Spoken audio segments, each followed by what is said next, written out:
This morning we left the Sysonby Knoll and headed into Norfolk. Our first stop was Fotheringhay.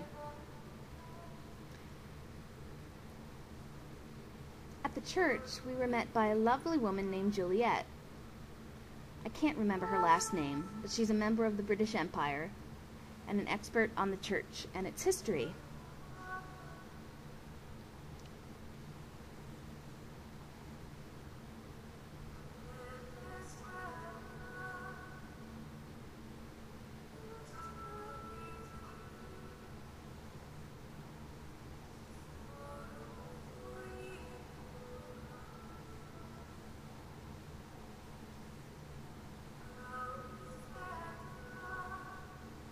Edward, Duke of York and son of Edmund of Langley, was one of only 2 English knights to die at Agincourt.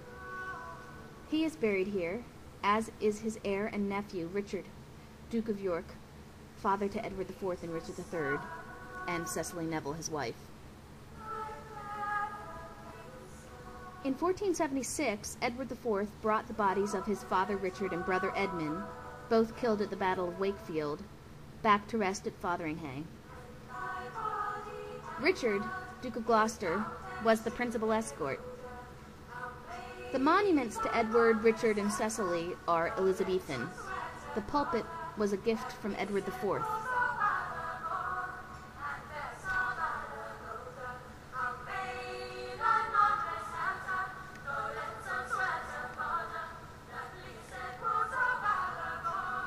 A few years ago, a small room was discovered under the porch at Fotheringhay, and amongst the rubbish it contained, there were thousands of pieces of medieval-colored glass. Some have been cleaned and put together to reglaze the east window of the room over the porch.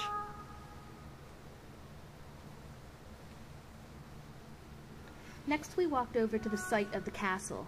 Pretty much nothing is left of the castle but the motte. The surrounding countryside is lovely, though.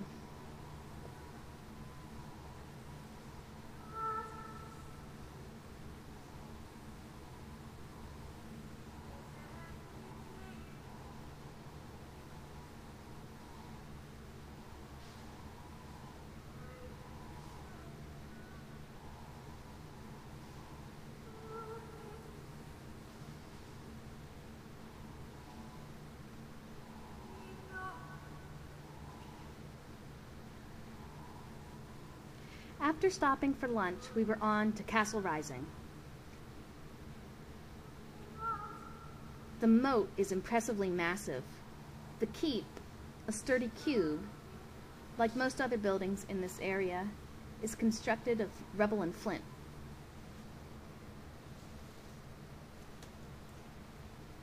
Built for a queen, Alice of Louvain, in 1138, Castle Rising became a queen's home once again in 1329. After reigning as regent with her lover Roger Mortimer, in place of the deposed and murdered King Edward II, Queen Isabel of France was granted Castle Rising by her son, Edward III, when he seized power from her and had Mortimer killed. Isabel remained here until her death, visited by the new king, and only allowed to journey away with her son's permission. Richard visited the castle with Edward IV in June of 1469, when raising troops to put down the rebellion in the north, and his earliest extant letter is written from here, an urgent plea for a loan of £100.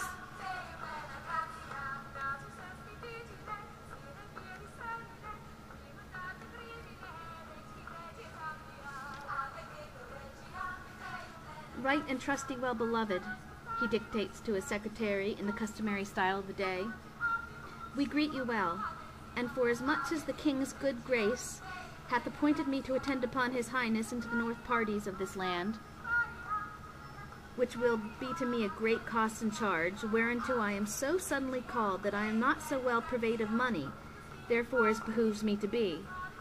And therefore pray you, as my special trust is in you, to lend me £100 of money unto Easter next coming, at which time I promise you, ye shall be truly thereof content and paid again, as the bearer hereof shall inform you, to whom I pray you to give credence therein, and show me such friendliness in the same as I may do for you hereafter, wherein ye shall find me ready. Written at Rising, the 24th day of June, R. Gloucester.